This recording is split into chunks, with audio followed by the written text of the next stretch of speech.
Hello guys, ito na nga pala yung part 2 ng paggagala namin ni Ana dito sa Barangay Malapad, Real, Quezon. Kagagaling nga pala namin yan sa Nonok Falls at dito naman kami ngayon sa dagat. Gusto naman daw ni Ana mag-pictorial sa batuhan. Kahit sobrang init, go lang, minsan lang naman to. Sinugnogi. Dito ngayon naglalakad na kami. Ang hirap nga pala ng daan at ang tatalas ng bato. Buti paras kami nakakroks ni Ana.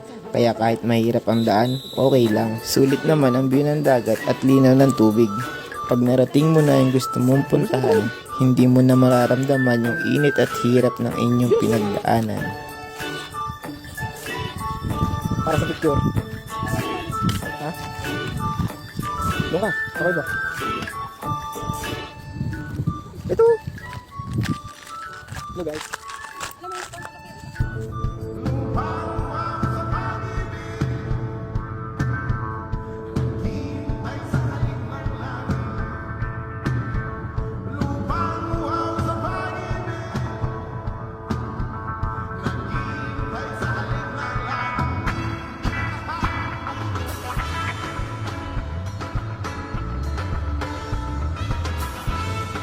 Dito nga pala ililigo na kami bago pa kami abutan ng high tide. Delikado kasi at malaki ang alon.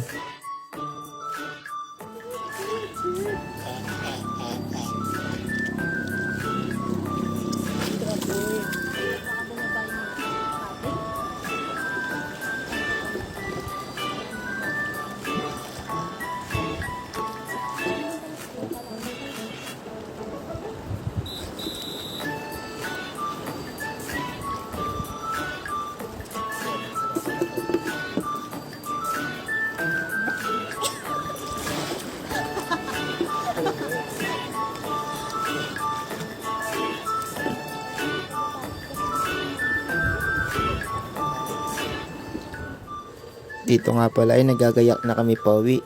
Napakaganda at napakasulit. Wala kasi kami binayadang cottage. Sa ilalim ng puno, sapat na.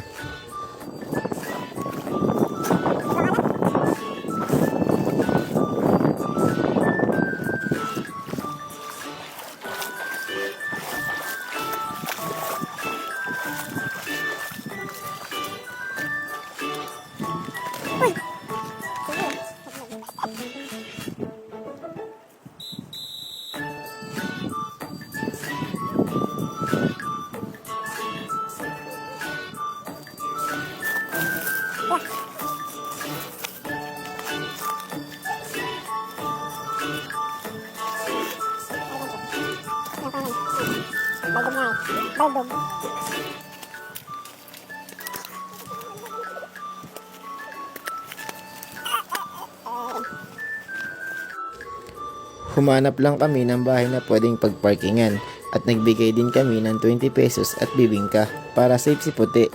Baka pag iniwan lang namin sa gilid ng kalsada, mawala ito. Hinuhulugan pa lang namin si Puti, kaya iniingatan namin ito.